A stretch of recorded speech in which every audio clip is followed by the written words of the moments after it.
DC कार्यालय नाहन में इस वक्त मौजूद है और हमारे साथ रेणुका जी विधानसभा क्षेत्र की देवना पंचायत के कुछ लोग हैं, इनसे हम बातचीत करेंगे। मामला बेहद गंभीर मामला, सरकारी डिपो में जो राशन लोगों को मिलता है वो राशन ये लोग पिछले 3-4 माह से नहीं ले रहे। क्या पूरा मामला है, क्योंकि ऐसे समय में हम देख रहे हैं सिरमौर जिला में कई स्थानों पर राशन की सप्लाई नहीं हो पा रही है, लोग राशन के लिए तरस रहे हैं। शिलाई विधानसभा क्षेत्र की कई पंचायतों का ऐसा मामला है जहां से लोग चाहते हैं कि राशन की सप्लाई पहुंचे, मगर ये लोग राशन 3 माह से नहीं ले रहे। पूरा मामला क्या है, और पंचायत के कुछ लोग हमारे साथ मौजूद है। करीब 1 दर्जन से अधिक लोग जिला मुख्यालय नाहन पहुंचे। डीसी सिरमौर सुमित खिमटा से मुलाकात कुछ समय में ये करेंगे, इनसे सीधी बातचीत करेंगे। और जब क्या नाम आपका, कौन सी पंचायत से आए हैं और क्या पूरा मामला आप लोगों का? मेरा नाम सोमदत्त भारद्वाज है, एक्स प्रधान हूँ मैं। और मामला हमारा ये है जी कि जो डिपो होल्डर ग्राम पंचायत देवना में है गुलाब सिंह, उसने अभी कुछ पंचायत के 200 लोगों को राशन मतलब ऐसे लूट रहा लोगों को, जैसे मतलब एक अपनी दुकान है, सरकारी जो उचित मूल्य की दुकान है, उसमें ना तो लोगों को बिल दे रहा है, ना लोगों को बेट पे राशन सही दे रहा है, और पैसे में इसे एक राशन कार्ड से कम 100-150 रुपया पर लोगों से खा रहा है। हम चाहते हैं कि मतलब इसको हटाया जाए। हमने इनका जो डीएपीसी है उनको भी पहले कंप्लेंट की थी, इंस्पेक्टर जो निरीक्षण है उसको भी कंप्लेंट की थी। ये मिले भगत है सारे, कोई सुनवाई नहीं कर रहा हमारी। आज हम जिलाधीश महोदय से भी मिलना है, और ये हमारी कंप्लेंट ये है कि इसने 3 महीने से भी लोगों ने राशन, वहाँ 134 बंदे ने राशन कार्ड अभी नहीं लिया है। और उसके बारे में फिर जब हम 100-150 बंदा तहसीलदार नोरा में गए, फिर विज्ञापन दिया तहसीलदार को, फिर तहसीलदार ने इनका जो निरीक्षण है उसको भी बुलाया, अपने आप भी है, फिर एक लोगों के बयान लिए और सारा बयान करके कि लोग ये उस वक्त हमारे साथ कमेंटमेंट किया था उन्होंने, जो इनका नाम इंस्पेक्टर है उसका कोऑपरेटिव का सोसाइटी का, कि ये हम जो है लोगों ने ये डिमांड की कि भाई गुलाब सिंह को चाहिए नहीं, इसकी ना लोगों के साथ बिहार ठीक है, ना लोगों के साथ रेट मतलब उचित पैसे ले लेता है, पैसे भी ज़्यादा ले रहा है। और कहीं तो ऐसे बंदे हमारे जो अपंग लोगों के गुट्टे घर में जाता है, गुट्टे लगाना और राशन के लिए मना कर जाता है, उसको भेज देता है, ये ब्लॉक कर देता है उसको। अब ये जब ये मुद्दा उठा तो तहसीलदार ने एक लोगों को मतलब अभी पीछे 10-15 दिन पहले सबके बयान लिए और एक बंदे के बयान की। इंस्पेक्टर ने भी ये बोला कि हम अगले महीने जो है आपको गंडोरी से या नोरा से कोई भी मतलब दूसरा डिपोटर शेयर कर देंगे यहाँ। अब उसके बाद ना इन्होंने कुछ शेयर किया, ये डिपार्टमेंट और डिपो होल्डर मिली भगत है। हम तो मतलब इनकी जो सीधा ऊपर से लेन देन है ना आपस में, ये लोगों का इससे नुकसान हो रहा है और लोग तंग है। 4 महीने से लोगों को ना कोई राशन उठा रहे लोग और ना कुछ कर रहा है। अब बोलने के लिए इनका ये कि 20 बंदा बच गया जी, 134 बंदा आज की डेट में भी राशन नहीं ले रहा 4 महीने से। बिल्कुल 4 महीने से 134 के करीब ऐसे परिवार जो राशन नहीं ले रहे, कुछ और लोग मौजूद हैं। आप कब से वहाँ पे राशन नहीं ले रहे और समस्या क्यों आ रही है राशन लेने में? जब आप वहाँ पर जाते हैं डिपो होल्डर के पास, क्या जवाब उनका रहता है? आपको समय पर राशन नहीं मिलता या समस्या क्या आ रही है? सबसे पहले तो मैं मीडिया बंधु का बहुत बहुत धन्यवाद करता हूँ कि हमारी जो आवाज़ है वो प्रशासन तक और सरकार तक समय समय पर पहुँचाती आ रही है। सर, सबसे पहले मामला ये है कि जब भी कहाँ से बात उठी है, जुलाई में लोगों का जो गेहूँ था, लोगों ने अंगूठे राशन लेने चले गए, राशन लेने गए, अंगूठा लगा दिया मशीन पे। अब उसमें क्या होता है कि जब अंगूठा लग जाता है तो सारा जो राशन है वो एक्सेप्ट हो जाता है कि बंदे ने लोगों ने अपना राशन ले लिया है। हुआ क्या कि सब ने अंगूठा लगा दिया। जब अंगूठा लोगों ने लगा दिया उसके बाद क्या हुआ कि उन्होंने बोल दिया कि गेहूँ नहीं आया है अभी, और गेहूँ आपको दे देंगे। जुलाई महीने का गेहूँ किसी को नहीं मिला। जब महीना ख़त्म होता जा रहा है, लोग उसके पास गए कि हमें गेहूँ नहीं मिला, हमें गेहूँ दो, आपने बोला था कि गेहूँ बाद में आना है और हम दे देंगे। तो अब क्या करता है वो, अपनी जिनानी को घर से बुला के लड़ाई के लिए उसको आगे कर देता है। बिल के लिए लोग आज से नहीं है, 4 साल से परेशान है। 4 साल से जब से वो बढ़ा है तब से किसी को भी बिल नहीं मिला। डिपो में जब राशन लिया जाता है तो एक रिसिप्ट उसमें आती है जिसमें बकायदा पूरी डिटेल होती है कि आपने चीनी ली है, आटा ली है, जो भी सामान मिलता है। तो क्या आप लोगों को मिलता है जब आप लोग जाते हैं? कभी भी नहीं, किसी भी पंचायत के लोगों को नहीं देता है। अगर वो देता है तो नहीं जी मशीन खराब है। ऐसी क्या मशीन है, वो 5 साल से बंदी पड़ी रही।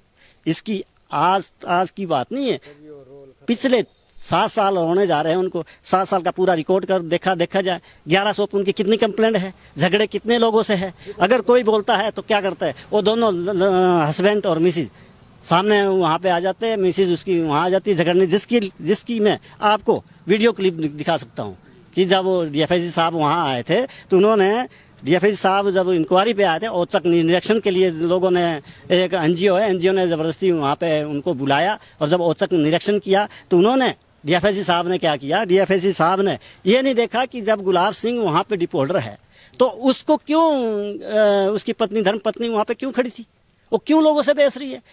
वो डीएफआईसी साहब क्या कर रहे हैं, डीएफआईसी साहब लोगों को उल्टा लताड़ रहे हैं कि नहीं आप निरीक्षण में नहीं करना है, आप क्या कर रहे हैं। अगर आपने डीएफआईसी साहब इतना देखा, आपने देखा 134 लोग। क्या आपको ये लगता है जिस तरीके से आप लंबे समय से शिकायतें आप लोग कर रहे हैं, आपने कहा पिछले 7 साल से इस तरीके का वहाँ पर जो अनियमितताएं बढ़ती जा रही है, 3-4 महीने से लगातार शिकायतें कर रहे हैं, तो क्या कहीं ना कहीं विभाग, डिपो होल्डर आपस में कहीं ये लगता है आपको कि इनकी आपस में कहीं मिली भक्ति, इस तरीके की कोई अंदेशा आपको है? बिल्कुल है। जो विभाग है वो फूड इंस्पेक्टर है, वो डीएफआईसी है, कोई भी है, वो सब मिली भक्ति है। कहाँ से मिली भक्ति है।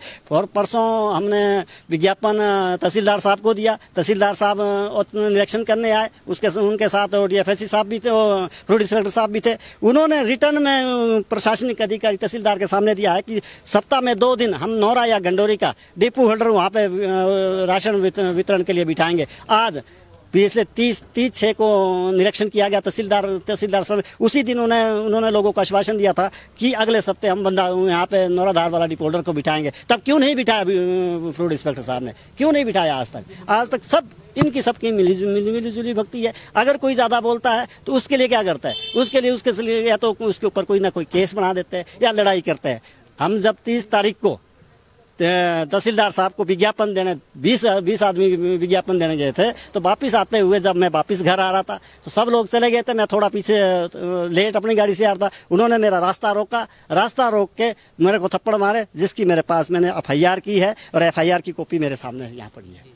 बिल्कुल सीधे तौर पर कहने की मनमानी यहाँ डिपो होल्डर की जो वो देखी जा रही है, और मनमानी इस बात तक, जैसा इन शख्स ने बताया जिनसे बातचीत कर रहे थे, कि हाथापाई तक उतर गए हैं। हैरानी जरूर होती है, आखिर मामला इतना गंभीर है, उसके बावजूद भी गंभीरता से प्रशासन इस मामले को नहीं ले रहा है। और शायद यही कारण है कि भारी बरसात के बीच ये लोग करीब 100 किलोमीटर से भी अधिक की दूरी यहाँ से देवना पंचायत की है, वहाँ से यहाँ पर पहुँचे। और जो हमारी जानकारी मिलती, कल सुबह वहाँ से लोग निकले थे और कल देर रात तक ये नाहन पहुँचे थे। तो और अंदाजा लगाया जा सकता है कि परेशानी जो लोगों को किस कदर झेलनी पड़ रही है। कुछ और लोग हमारे साथ मौजूद है, आपसे जानना चाहेंगे, कई बार शिकायतें आप लोगों द्वारा की गई, उसके बावजूद भी कार्रवाई नहीं हो रही है, तो आगे आप लोगों का क्या, अभी तो आप डीसी से मिलने आए हैं, डीसी के पास अपनी आप पर फरियाद लेके पहुंचे, अगर इस मामले में कार्रवाई नहीं होती है तो अगला क्या रुख आपका लोगों का रहने वाला है? राशन आप लोग पहले ही नहीं ले रहे हैं। अगला हमारा कोर्ट का दरवाजा खड़काना पड़ेगा जी। ये डिपो हमारे लिए एक दहशत का माहौल बना हुआ है जी। अगर हम सामान लें तब भी हमारे लिए धमकियाँ है, अगर हम नहीं लें तब भी हमारे लिए धमकियाँ है। हम अभी आखिरी गुहार हमारी जो उपायुक्त महोदय जी से है कि हमारे को ना तो धमकाया जाए, अगर हम सामान लेने आते हैं फिर भी हमारे को धमकियाँ दी जाती है कि गरीब लोगों को कहीं भी लतड़ा जाएगा, और अगर हम सामान लेते हैं उसकी हमारे को ना तो रसीदें मिलती है, और अगर हमारा कोई सामान छूट जाता है हम अगले महीने उसको लेने आते हैं, वो बोलता है कि तुम्हारा स्टॉक हमारे से कट चुका, आप अंगूठा कैसे लगाते हैं। जब हम हमारे को ये पता नहीं है जी कि अगर हमारे को आश्वासन दिया जाता है कि इस बार की आपके पास चीनी नहीं आई है, तो हम जो गरीब देखते हैं कि भी हमारे को अगली बार चीनी मिलेगी, वो जब दूसरी बार आता है यहाँ नहीं आना, ये तुम्हारे बाप का डिपो नहीं है। बिल्कुल मामला गंभीर है, आप क्या कहना चाहेंगे? इन्होंने भी पूरी मामले की बात रखी कि व्यवहार उनका सही नहीं है, क्या क्या दिखते, अगला क्या रुख रहेगा? अगला जो हमारा रुख रहेगा जी, बिल्कुल हम अभी तो यहाँ डीसी साहब से मिलने आए हैं। अगर यह हमारे को पूरा भरोसा है कि ये हमारी बिल्कुल गुहार सुनेंगे, जो हमारा वो भ्रष्ट डिपो होल्डर बोलेंगे हम उनको हटाएंगे। अगर उसके बावजूद भी वो चेंज नहीं होता है तो हम अगला रुख हमारा कोर्ट का होगा, हम बिल्कुल कोर्ट तक जाएंगे, कोर्ट का दरवाजा खटखटाएंगे। और मैंने अभी एसपी साहब से भी अपना एप्लीकेशन दे दी है जी, डीएसपी साहब को भी दे दी कि हमारे को ये दहशत का माहौल बना हुआ है और हमारे को जान का खतरा भी इससे बढ़िया कि हम सामान ही नहीं ले जी, हम गरीब आदमी है, हम सामान ही नहीं ले जी। बिल्कुल पिछले 3-4 माह से सामान नहीं ले रहे और जैसे कि कई तरीके के गंभीर आरोप इन्होंने लगाए। हालांकि जांच का विषय ये रहेगा और जांच इस मामले में होनी भी चाहिए गंभीरता के साथ। और सरकारी डिपो में हम देखते हैं कि अब जो सिस्टम वहाँ पर शुरू किया गया, एक बेहतरीन सिस्टम शुरू किया गया था। मकसद यही था कि कैसे जो है साफ सुथरी प्रणाली से लोगों तक राशन पहुँचाया जा सके।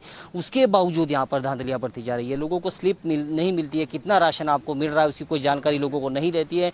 लोगों को कहा जाता है आप आइए अपना फिंगरप्रिंट आप यहाँ पर दीजिए, आपको राशन मिल जाएगा, और उसके बाद जो राशन नहीं दिया जाता है। मामला गंभीर, और गंभीर इसलिए भी कि आखिर क्यों इतने प्रूफ जब तक सौंप चुका है विभाग, उसके बावजूद भी कार्रवाई कोई नहीं की जा रही है। तो मामला बेहद गंभीर है। और अब देखना इसमें ये भी होगा कि डीसी सिरमौर सुमित खिमटा के पास आज जो प्रतिनिधि मंडल यहाँ पर पहुँचा है, इनके जब डीसी सिरमौर जब इनसे मुलाकात इनकी होगी तो डीसी क्या इस पर जो वो कार्रवाई के निर्देश यहाँ पर देते। पर मामला गंभीर, और लोगों ने साफ तौर पर कहा है कि यदि कोई कार्रवाई नहीं होती है मजबूरन कोर्ट का रास्ता इनको अपनाना पड़ेगा। इसके सिवा कोई भी न्यायालय का दरवाजा खटखटाने के सिवा इनके पास कोई भी अब विकल्प जो वो नहीं बचा है।